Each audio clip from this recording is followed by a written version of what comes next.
remercier de nous donner cette opportunité de répondre à des propos qui ont vraiment dérangé, des propos teintés de méchanceté et d'une ingratitude gratuite.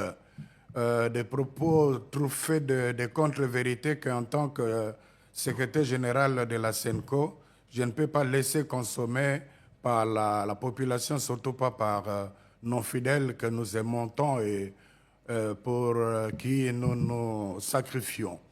Donc, vous avez bien écouté le vice-premier ministre, ministre des Transports. Il nous a accusés de plusieurs choses. Il nous a accusés d'être des politiciens en robe. Il nous a accusés d'avoir abusé de la générosité du chef de l'État qui a donné, selon lui, $1 million à chaque diocèse. Et il s'est posé la question ironique, qu'est-ce qu'on en a fait? Insinuant qu'on n'a pas fait, c'est pourquoi on a reçu l'argent. Il a accusé l'Église d'être ingrate. Selon lui, c'est seulement à Isiro que la SENCO, par son président, a remercié pour lui au moins une fois. Il a accusé l'Église de ne pas faire ce qu'il devrait faire, particulièrement en ces temps où on est en guerre, c'est-à-dire en tant qu'homme de Dieu, réunir les uns les autres autour du chef de l'État. Il nous a accusés de manipuler la jeunesse. Il nous a accusés de menacer la paix. Et tout cela, il n'y a rien de vrai. Et je suis venu justement pour y répondre. Alors, commençons par, je ne sais pas si on doit parler de politiciens en robe. Ouais. Politiciens en robe, le pape récemment, je vous avais reçu il y a quelques mois, vous en avez même souri, avait demandé aux évêques d'être plus dans la foi que dans le matériel. Ouais. N'était-ce pas dû au fait que l'Église semblait trop s'impliquer dans la chose politique plutôt que dans la foi de ses fidèles? Oui, je crois qu'à cette occasion, je vous ai aussi rappelé que le même pape, pendant ce même voyage, il a pris en modèle leurs excellences Monseigneur Muziriwa et le cardinal Monsengo, dont on connaît l'impact de sa pastorale en politique.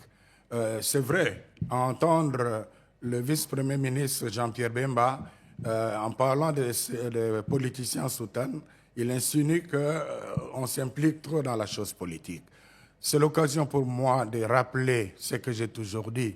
L'Église, la SENCO, les évêques, les prêtres, nous n'avons aucune intention de faire la politique.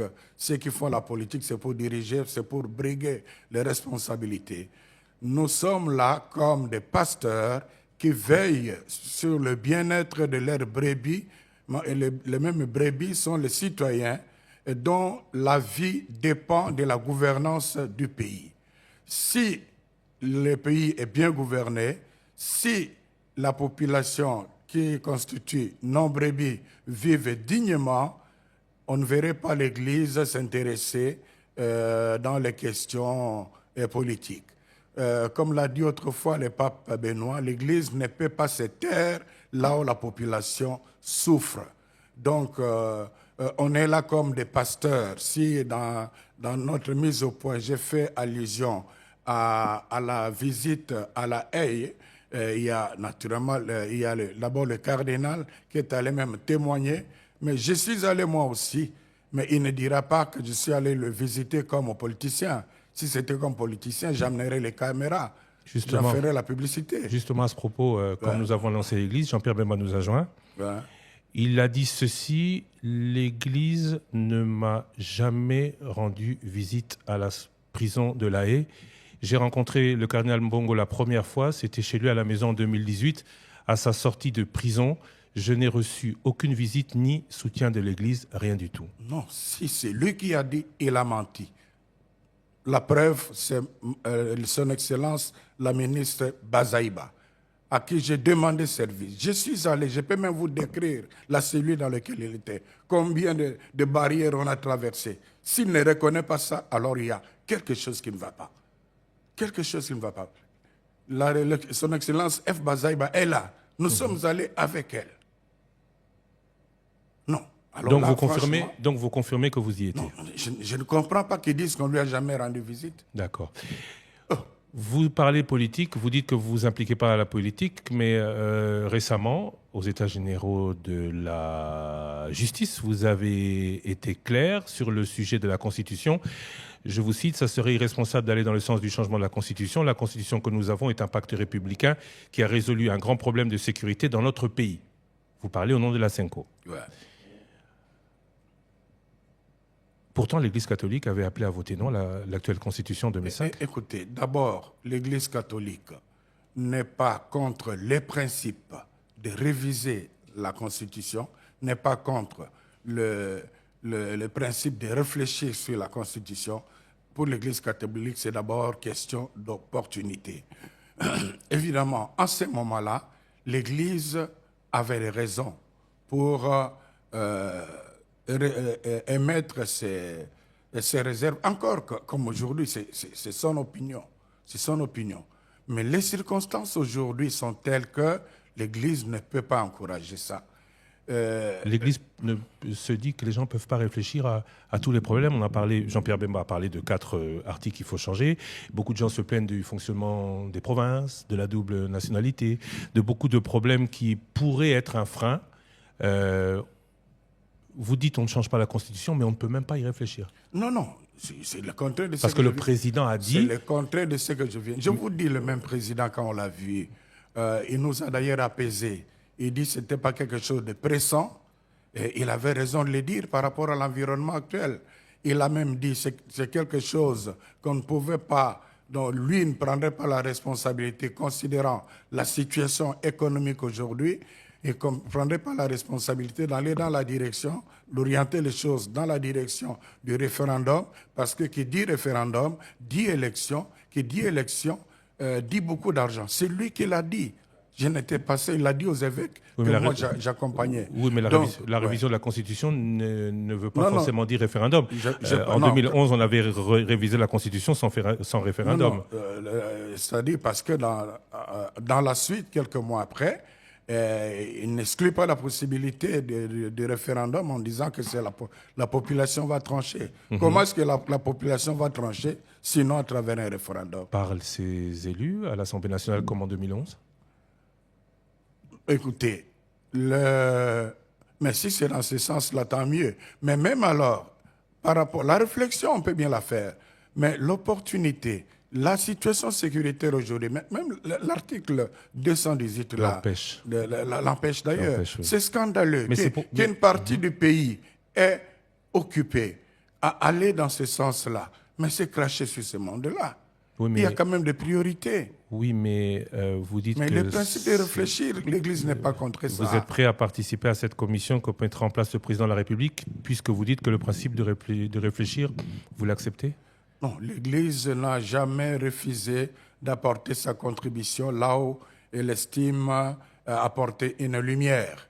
Ça, c'est réfléchir, c'est une chose. Mais s'engager à réviser ou à changer, c'est autre chose. À réfléchir, oui, mais à s'engager... Et d'ailleurs, les évêques n'attendent pas, le débat est lancé, n'attendent pas cette commission-là pour réfléchir. Ils ont déjà instruit leurs services techniques pour mettre en contribution les experts à la question, les experts apolitiques, pas ceux qui ont vendu leur intelligence pour le besoin d'argent, de pouvoir, pour éclairer leur lanterne. Donc, c'est en toute responsabilité que les évêques se comportent. Donc, vous avez commencé à réfléchir avant les experts de la présidence? Non, mais non, j'ai dit, ils ont instruit le service technique pour qu'ils puissent mettre à leur disposition ceux qui vont éclairer leur lanterne. Ça va venir prochainement parce qu'on doit creuser la chose. Donc, vous n'êtes pas opposé à la réflexion et à la commission de réflexion du président de la République? Non, ce n'est que ça, oui, mais dans le contexte de ces discours, l'objectif, au-delà de cela, c'est leur réflexion pour réviser ou changer. Mais nous disons que dans les circonstances actuelles, en tenant compte des circonstances sécuritaires, en tenant compte des circonstances socio-économiques, ce n'est pas opportun. Je crois. On va revenir sur la situation de guerre. Le pouvoir vous reproche d'être plus proche de l'opposition ou de ne pas soutenir la République en cette période de guerre? Le chef de l'État l'a d'ailleurs dit à Kananga. Non, je crois qu'il n'est pas bien informé parce qu'il n'y a pas une institution de la société civile qui a fait plus que la SENCO par rapport à cette situation. Je vous donne quelques exemples. D'abord, maintenant, c'est la balkanisation que nous redoutons. Depuis 2012, vous savez, la SENCO a organisé une marche au niveau national contre la balkanisation. Vous savez, les déclarations, vous vous souvenez des déclarations du cardinal après une visite à l'est du pays. Alors, puisque je réponds au ministre Jean-Pierre Bemba, quand il était ministre de la Défense, Monseigneur Outembi, que j'ai accompagné, nous sommes allés le voir comme ministre de Défense parce qu'on allait faire un plaidoyer au niveau de l'Union européenne et des États-Unis contre l'agression rwandaise. Parce que c'est aussi une crise qui a une dimension internationale. Mais pour y aller, nous devons être bien mieux informés. On a vu le ministre des Affaires étrangères, Lutundula. On l'a vu. Mais ça, c'est quand même une intervention de haut niveau. Oui, mais quand on dit vous n'en faites pas assez, peut-être que vous n'en parlez pas assez. Récemment... si vous parlez en termes de parler... En termes de parole, oui. En termes de prise de parole, on a cité notamment Monseigneur Ambongo. Ouais. Monseigneur Ambongo qui a fait plusieurs sorties dans les médias internationaux. Oui. Il y a Monseigneur Ouri. Dans lesquels il a peu, selon beaucoup... dit ou regretté la présence de l'armée rwandaise en République démocratique du Congo. Récemment, il était d'ailleurs à Kigali. Ma visite à Kigali visait à évaluer la situation de l'Église en Afrique de manière globale. Nous avons procédé à une analyse du paysage social et pastoral, ainsi que des situations ecclésiales, sécuritaires, économiques et politiques des différentes régions du continent. Qu'est-ce qui en est sorti? Qu'est-ce qu'il a dit? Qu'est-ce qu'il a dit aux autres? Est-ce qu'il s'est plaint du fait que... Laissez-moi d'abord, parce que vous avez dit quelque chose, on n'en parle pas assez. Oui. Révisiter les différents messages de la SENCO, depuis même, prenons même le cap de 10 ans, vous verrez dans 8, si pas dans 9, 8 sur 10, la question de l'Est est là-dedans. Le message qui me revient à l'esprit, le message phare, c'est en novembre 2022, où c'est un message d'alerte, le pays est en danger, où les évêques ont cité explicitement le Rwanda, où les évêques ont parlé de l'indifférence et de l'hypocrisie de la communauté internationale. Dis-moi, quelle institution, une autre structure de la société civile, quelle autre église a fait plus que la SENCO, l'église catholique, pour dire qu'on en fait pas assez? Oui, mais le problème, c'est que depuis, les sorties de l'église n'ont pas été vraiment à la condamnation. Et les sorties de l'église ont plutôt été aux critiques de ce qui se passe à Kinshasa que de l'agression qui vient du Rwanda. Ce n'est pas correct. C'est pas correct. Parce que si vous revisitez ce message-là, vous verrez où on cite explicitement le Rwanda. Ouais. Vous avez donc parlé de politiciens en Europe. Vous critiquez Jean-Pierre Bemba, abus de la générosité du président de la République. Ouais. Alors, Jean-Pierre Bemba a dit, j'ai écouté le discours à Isiro, enfin, il a dit merci. Et là, vous soulignez l'ingratitude de l'Église versus Jean-Pierre Bemba. Mais l'Église a reçu de l'argent. Elle a conclu pour 1 million, elle n'a pas reçu tout cet argent. Vous avez vous-même, à Isiro, annoncé que les 300 000 troisième tranche sont en train d'arriver. On vous l'a annoncé. On l'a annoncé, mais ce n'est pas la première fois qu'on annonce. Ça fait 300 plus 300 plus 300. Fait déjà, on a donné des dates plusieurs fois, mais on n'en veut à personne parce qu'il y a des urgences peut-être plus que ça. Comme le PDL 145. Mais le PDL 145, qui se plaint de ne pas avoir l'argent à temps, lui, on sait ce qu'ils font. Ce que l'Église ne nous dit pas, par contre, à part dans le communiqué d'hier, c'est qu'elle reçoit cet argent et qu'elle est prête à ce que l'IGF aille le contrôler. Pourquoi est-ce qu'on n'en parle pas beaucoup plus de cet argent que l'Église reçoit? Je ne sais pas, vous parlez de beaucoup. Quand on a reçu cet argent en 2022, le secrétariat général a réuni à Kinshasa tous les points focaux, les gestionnaires de ces projets, avec les délégués du gouvernement pour les briefer, pour leur donner les orientations, le travail, le choix de projets, etc. Les médias étaient là. J'ai réuni les médias. Certainement, l'autre Congo était là, à moi qui n'ai pas répondu à l'invitation. Vous savez que nous sommes toujours présents auprès de la Senco. Après, quand on a reçu la première tranche, j'ai présenté les œuvres. J'ai fait une émission à la RTNC pour présenter la chose. Et j'ai fait une émission avec la presse de la présidence. Je pourrais vous balancer, ils en parlent en termes des œuvres de Fachi, ce qui n'est pas faux, parce que c'est lui l'initiateur, même si c'est l'argent du trésor public. Est-ce qu'on peut faire mieux que ça? D'ailleurs, il y a l'une ou l'autre personne qui a réagi, mais vous devenez maintenant le propagandeur du pouvoir. Non, pour nous, c'est une question de loyauté. Alors, dire qu'on n'a pas parlé assez, alors que les médias sont là, je vous donne des indications précises. Donc, mais dans quelques semaines, dans quelques semaines, on sera à près du million de dollars reçus. Donc Jean-Pierre Bemba n'a pas menti sur ça. Écoutez, il a dit qu'on a donné la disponibilité d'avoir 1 million de dollars. Et dans ma communication, vous avez vu, il ne s'agit pas de 1 million qu'on a reçu. D'ailleurs, j'ai parlé... Non, 300. Oui, fois 2. D'ailleurs, ça, je corrige maintenant. Ça, c'est le montant contractuel. Mais ce qui est arrivé dans les diocèses avec les transactions bancaires, il y en a qui ont reçu 275, il y en a qui ont reçu 280, 278. Ça dépend d'une banque. Le gouvernement a sorti 300 000. Quoi. Voilà, oui. Le gouvernement a sorti 300 000. Il a payé ça à qui? À la Senco, à l'église? À qui est envoyé l'argent? Directement au diocèse. Au compte de chaque diocèse. Pas à la Senco, au diocèse. La Senco n'a reçu que ce que je pourrais dire les frais administratifs pour le suivi. Je vous ai parlé de la rencontre de tous les points focaux, le transport, le logement et tout. Il y a les évêques aussi. On a organisé 1 ou 2 sessions sur la gestion, le suivi de ces projets. Il y a l'équipe technique qui travaille dans ça, c'est $150, 1000 plutôt, par tranche mais l'argent pour les œuvres, c'est directement au diocèse. Alors, le ministre Bemba dit, mais qu'est-ce qu'on en a fait pratiquement? C'est ça la question. C'est ça qui dit oui. C'est ce que j'ai trouvé très grave. Je vous ai amené, je ne vais pas parcourir, je vous laisserai, si vous retrouverez tous les diocèses avec les œuvres déjà faites. Vous pouvez chercher. Et on peut... Vous pouvez chercher, si vous êtes originaire de votre diocèse. On peut aller chercher là-haut, à chacun d'entre nous. À vos collaborateurs pour dire qu'on n'invente rien. Ils peuvent demander à leurs grands-parents ou leurs oncles qui sont sur place là. Alors, pour que nous parlons du ministre Jean-Pierre Bemba, chez lui à Guémena,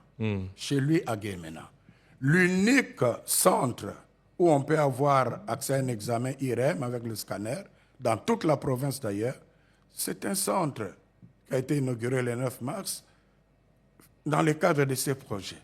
Quelque chose d'exceptionnel. Chez lui, il en est ignorant. On peut se poser la question s'il s'occupe de la santé de cette population. L'autre posture... Seulement là, vous verrez, un diocèse comme Loué-Bouquet, avec une tranche, a construit une école moderne. Vous recevez les gens qui sont dans les projets, combien coûte une école. En plus de cela, avec la même tranche, un forage d'eau. Parce qu'on parle beaucoup, on a beaucoup parlé de PDL 145, vous avez sûrement dû suivre la Première ministre sur Top Congo FM, de 30% de réalisation sur les $600 000 reçus. Vous pouvez parler de taux de réalisation sur un total du contrat, c'est 1 million. De combien de pourcents? 60% déjà réalisé? Ah mais oui, hein, certainement. Plus que ça d'ailleurs. Bon, je n'ai pas... Vous avez fait plus que ce qu'on vous a donné? Non, vous parlez de...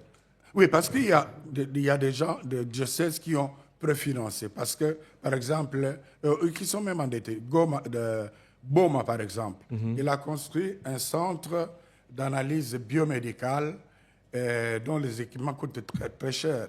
Il a fait venir, il s'est arrangé avec un fournisseur pour amener déjà le matériel, comptant sur la 3e tranche qui n'est pas là. Donc il y a des diocèses qui ont préfinancé pour ne pas mettre à mal le travail et qui attendent, qui se sont même endettés. Et les projets qui ont été inaugurés, M.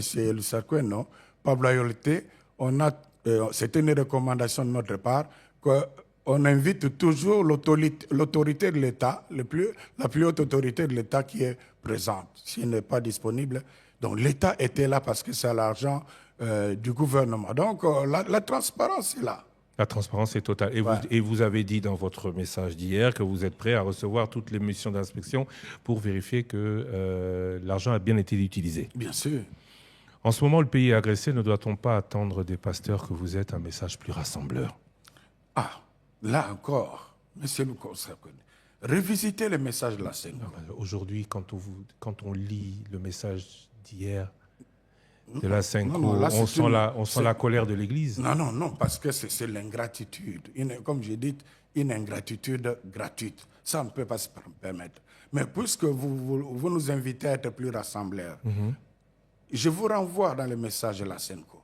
Ces derniers temps, les évêques insistent sur une chose, la nécessité d'être ensemble, de concertation, au-delà des affinités politiques, particulièrement par rapport au défi de l'insécurité à l'Est, pour qu'ensemble, ce n'est pas l'affaire du pouvoir. L'opposition ne doit pas être à l'écart. La société civile ne doit pas être à l'écart. C'est un appel que les évêques ont toujours lancé.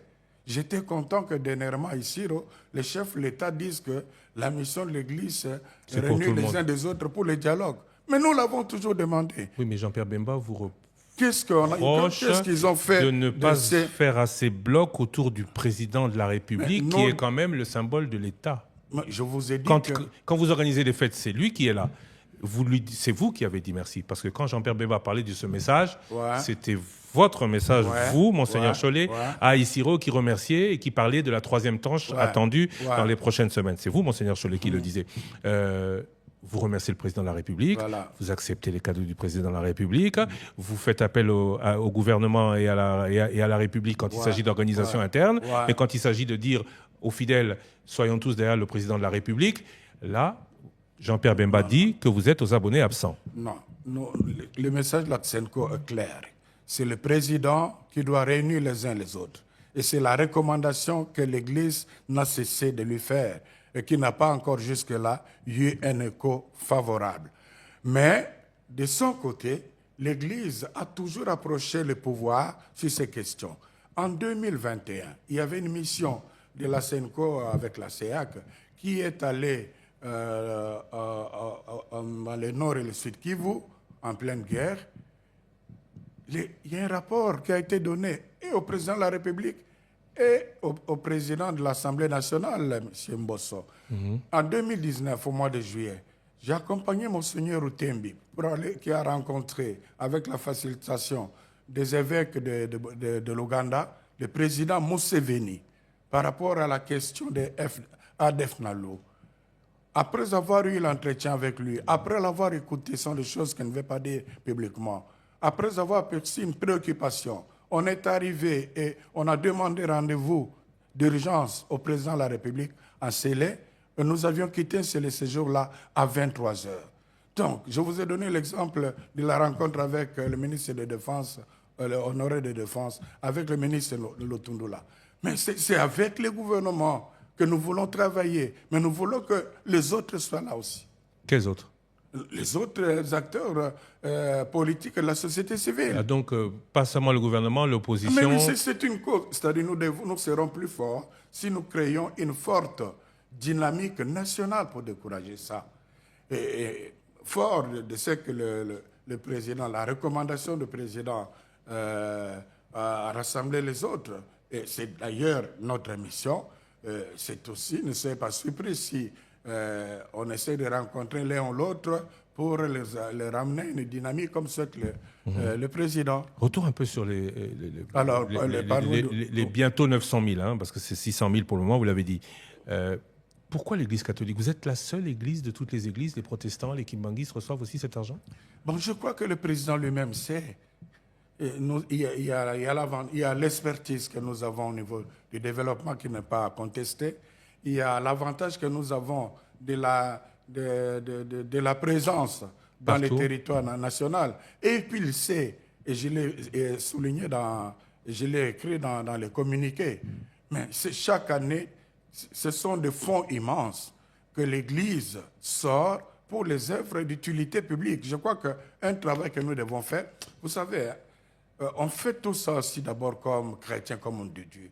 Ce que donne la main droite, nous ne sommes pas des politiciens. Mais si je me mets à inventorier tout ce que l'Église a fait, ne fût-ce qu'en cette année qui s'achève ou en ces 2 dernières années, les fonds reçus dans les circuits internes de l'Église catholique et ce qu'on en a fait en termes de cas, mais vous serez scandalisés. Il n'y a peut-être pas de match avec l'argent reçu du gouvernement pour lequel nous sommes très reconnaissants au président de la République. Donc, malgré les incompréhensions, il comprend que nous sommes des partenaires fiables. Vous parlez d'unité, l'unité du pays. Quel rôle peut jouer l'Église catholique aujourd'hui dans le contexte politique et social actuel pour être ce qu'on attendait, le fédérateur tant espéré? Je crois que ça, c'est à la discrétion du président de la SENCO. Je vous dis qu'il est dans cette dynamique-là. Il a parlé avec le chef de l'État, Lubumbashi. Je ne sais pas ce qu'ils se sont dit. Et je vous dis qu'il est dans la SENCO. En fait, c'est dans son ADN. Cependant, de réunir. Donc, en fait, malheureusement, ce sont des gens de mauvaise foi qui ont des moyens pour inonder les réseaux sociaux. Beaucoup de compatriotes qui ont vendu leur cerveau aux manipulateurs. Mais quand nous faisons le tour du pays, partout où je passe, on reconnaît à moi le porte-parole à SENCO, Christian, je ne vous mens pas, ce sont des remerciements. On reconnaît à la SENCO ceux qui parlent pour la population. Mais pourquoi est-ce que nos églises au Congo sont à l'image de nos politiques? Je ne dirais pas que l'Église catholique est là-dedans parce que je vous donne quelques exemples. Vous avez suivi, allez vérifier l'argent sorti dans le cadre de réalisation des projets comparé. Chez nous, les forages n'ont jamais dépensé 30 000 $, c'est autour de 20 000 et quelques. Allez chez les politiciens, vous avez des chiffres effrayants. Nous sommes différents. Ils font la différence des centres de forage. Autre différence, oui. Sans attendre les frais de l'État, nous faisons. Demandez au ministre Jean-Pierre Bemba, prenons le secteur de la santé. Qu'est-ce qu'il a déjà fait chez lui, à Guémena? Dans le secteur de l'éducation, parce qu'il nous accuse de manipuler la jeunesse. Prenez votre téléphone, appelez à Guémena. Qu'est-ce qu'il a fait? Je sais que dans le domaine de la santé, il avait une fois donné 3 couveuses à l'hôpital général, malheureusement, qui ne fonctionnaient pas. Je ne sais pas si aujourd'hui... Non, il semble... jusque-là, ça ne fonctionnait pas parce que ce n'était pas en bon état. Vous en prenez encore, vous en prenez encore à un de vos fidèles, hein? Vous lui répondez. Vous lui répondez. Non, mais je lui réponds parce que c'est ingrat. Ceux qui travaillent pour votre population, vous crachez sur eux et vous dites chrétien catholique. Non, c'est pas normal. Ça. Question d'auditeur de Top Congo. Lorsque Cardinal Ambongo, l'Église catholique, parle du social des Congolais qui doit être la priorité des autorités, ne doit-on pas lui rétorquer que les écoles privées catholiques sont celles qui font payer des frais scolaires les plus élevés du pays, alors que l'Église n'a pas pour mission le lucre, mais la paix sociale et l'aide aux pauvres? Écoutez, d'abord, sur le cardinal, sur la deuxième accusation gratuite, vous avez parlé de son séjour au Rwanda. Au Rwanda, donc vous avez entendu. Non, pas vous. Ok. C'est-à-dire dans l'opinion, vous avez posé la question. Qu'est-ce qu'il a dit sur le Congo? Qu'est-ce qu'il a dit au gouvernement du Rwanda ou à certains interlocuteurs rwandais au moment où les évêques rwandais sont semblent plus patriotes pour le Rwanda, notamment, je ne sais pas si c'est vrai, mais certains appelant les fidèles à aller cultiver partout où ils savent que c'est leur terre. Certains ont pensé d'ailleurs qu'on les envoyait au Congo. Au Congo, l'Église du Congo va au Rwanda et semble ne pas parler de l'agression du Rwanda. Il faut faire la part des choses d'abord. Les Congolais n'ont pas de problème avec les Rwandais. Nous sommes des frères et sœurs. L'Église du Congo n'a pas de problème avec l'Église du Rwandais. Mais nous avons des défis communs, y compris le défi de la sécurité. J'étais dernièrement au Bujumbura, dans le cadre de l'Association des conférences épiscopales de l'Afrique centrale, Rwanda, Burundi, la RNC et la RDC. Cette question est au centre. C'était pour préparer les éléments de plaidoyer auprès de chacun des chefs de l'État. Et ce sont des occasions où on se dit, on échange en toute vérité. Et ce ne sont pas des choses à étaler dans le public. À Kigali, c'était le Sheyam dont le cardinal est président. Donc, le Sheyam ne s'est pas réuni au Rwanda pour parler du Rwanda et de beaucoup d'autres questions. Et naturellement, dans toutes les rencontres de conférences épiscopales, au niveau national et sous-régional ou continental, la situation socio-politique pastorale est toujours au cœur. Donc, je n'étais pas là, le rapport n'a pas été publié, mais tout ne peut concourir qu'au bien du peuple africain, du peuple du Grand Lac, du peuple congolais et du peuple rwandais. On attendrait d'abord que le clergé congolais plaide plus pour le clergé, pour le Congo que pour l'Afrique. J'en reviens aux écoles privées. Tout en saluant la bonne volonté du président par rapport à la gratuité de l'enseignement, tout en reconnaissant le soulagement que certains parents, beaucoup de parents, ont suite à l'application de cette disposition constitutionnelle. Mais il faut dire qu'au niveau de l'application, c'est là où on n'avait pas compris la SENCO au début. Il faudrait une bonne préparation. Maintenant, vous avez des salles de classe de 350 personnes. Comment un enseignant peut-il se débrouiller là-dedans? Donc, parmi les faiblesses, il y a des forces, je vous ai dit. Parmi les faiblesses, il y a la baisse de la qualité de l'enseignement. Et les écoles privées essaient de sauver ça. Et on n'est pas obligé de s'inscrire dans les écoles privées. Si vous voulez une école de qualité où l'enseignant est très bien payé, où vous avez tout le... Je me demande si vos enfants ici étudient dans les écoles publiques. Je ne vous demande pas de répondre. J'allais vous poser la même question, mais j'ai oublié que les prêtres catholiques ont fait vœu de chasteté. Mais les réseaux sociaux m'ont tribué des enfants, je sais combien, 4, 5, 6, 7. On est d'accord que vous n'en avez pas. Mais puisque vous en parlez, avant le pape, on faisait le ménage, on n'en parle plus. Hein. Le ménage dans l'église catholique de ces prêtres qui se comportaient comme des non-prêtres, qui se mariaient, qui avaient des enfants. Je crois que les instructions sont claires à chaque évêque de la... Non, nous sommes une église qui tient la discipline. C'est clair, donc les instructions sont là. Mais qui a laissé faire qui a laissé faire longtemps. Bon, les prêtres qui ont des enfants, et les évêques sont instruits. On les aide à vivre leur situation maritale. Et on les laisse prêtres? Non, justement. Donc, on les exclut. Oui, on les exclut. Donc, nous ne sommes pas des saints, hein, mais ceux qui ont eu cette faiblesse-là, donc voilà une des dispositions. Vous ne le savez peut-être pas, même les évêques dans l'Église catholique, ils sont sanctionnés, mais pas de façon pour les humilier. Et souvent on peut procéder sous forme de demander la démission et tout. Et souvent très en retard. Hein, et souvent très en retard, on l'a vu. Pas au Congo, c'est vrai, mais on l'a vu notamment dans les églises en France et ailleurs. Vous avez parlé des Russes dans votre communiqué.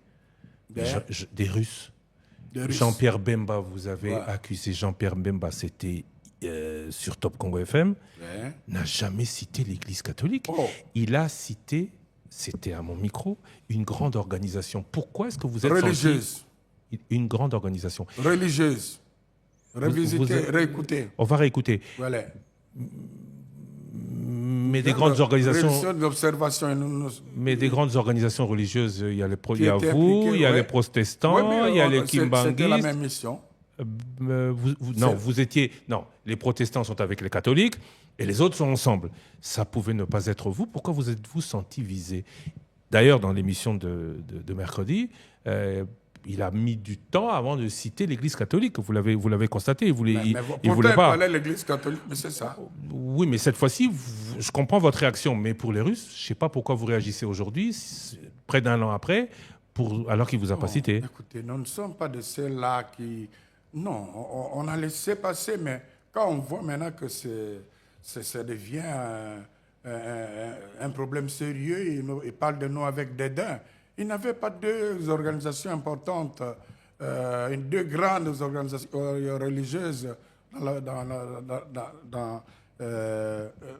Dans l'observation des élections, l'adjudant est clair à nous. Sinon, il le dirait. C'était vous et pas les autres. Le communiqué que j'ai fait là, je lui ai envoyé par WhatsApp.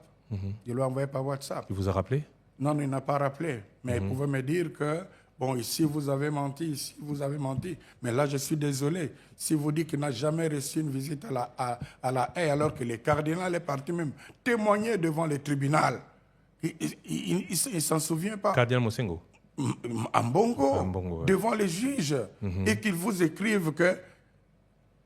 En tout cas, la réponse qu'on a eue, l'Église ne m'a pas dit de me calmer. Il a menti. Lors de la guerre. Il n'a pas de contact avec l'Église. Moi, je vous ai donné un témoin, la ministre F. Bazaïba. On vérifiera. Merci beaucoup. Si je vérifie mon agenda, je vous dirai même la date. Merci beaucoup, Monseigneur Ambongo. Monseigneur Cholet. Monseigneur... Oh, pardon. Excusez-moi. Alors, est-ce qu'on doit dire... Est-ce qu'on ne doit pas dire aujourd'hui qu'on a la majorité, l'opposition et l'Église catholique? Je ne vois pas pourquoi... Dans la classe politique. Dans la classe politique, non. Non, nous veillons sur la bonne gouvernance du pays. Comme je vous ai dit, le pouvoir, la majorité dirige. L'opposition veut diriger, mais la CNCO ne veut pas diriger. Voilà, donc nous ne pouvons pas être classés par ceux qui veulent avoir des postes politiques. Mais la CNCO se détermine souvent en opposition de la majorité, quitte même demain, quand la majorité passe à l'opposition, à rallier cette majorité d'hier, oubliant ce qu'elle a fait hier ou ce qu'elle fera demain. L'Église catholique prendrait plaisir d'être systématiquement dans l'opposition pour faire mal. Mais je vous ai donné là nous avons un exemple de collaboration avec la majorité, non avec le pouvoir. Alors, je vous pose la question. Si un opposant avait des moyens qui donnaient à l'Église catholique pour faire la même chose... Ce n'est pas déjà le cas? Hein? Ce n'est pas déjà le cas? Il n'y a pas d'opposants qui donnent des moyens à l'Église? Je parle de façon... Oui, mais je parle aussi de façon. Il n'y a pas d'opposants qui donnent des moyens à l'Église pour faire quelques œuvres? Oui, mais les gens voient ça mal en disant que, voilà, on est avec l'opposition. Non, mais si vous êtes... mais pas de cette ampleur, si vous annoncez à chaque fois, comme vous dites à l'avoir annoncé pour le gouvernement, personne ne le prendra mal? Non, aussi, beaucoup de gens, même les opposants, ceux qui le font, ils le font d'abord en tant que chrétiens. Et beaucoup vous demandent de ne pas faire la publicité de cela. Et ça, c'est vraiment à louer. Pour terminer, cette émission ne se termine jamais de manière, et elle va se terminer encore cette fois-ci de manière brute. Je suis chrétien catholique, baptisé en janvier 67. Je vous avais dit la fois dernière une expression qui vous avait fait rire: ne regarde pas nos péchés, mais la foi de ton Église. Qu'est-ce que mon Église me dit aujourd'hui si je doute par rapport à des dirigeants que je vois s'opposer aux politiques, que je pourrais aimer ou ne pas aimer, nous divisant aussi sur nos convictions politiques? Quel est le message d'unité que mon Église, l'Église de Rome, pourrait lancer pour terminer cette émission? La parole de Dieu, l'Évangile, nous demande de combattre les péchés, mais d'aimer les pécheurs. De combattre le mal, mais d'aimer ceux qui nous font le mal. Donc, le message que je donnerai par rapport à votre question, c'est que, qu'on soit dans l'opposition ou dans la majorité, nous sommes tous des frères et des sœurs. Et chacun doit assumer son rôle. La majorité doit faire ce que la nation attend d'elle pour le bien-être de la population. L'opposition doit faire ce que la population attend d'elle pour aider la majorité à bien gouverner. La société civile que nous sommes, nous devons faire ce qui nous revient pour pousser le gouvernant à s'occuper de la population. Mais tout en ayant de différentes convictions, nous pouvons œuvrer ensemble pour le bien de la population. Et l'exemple est là.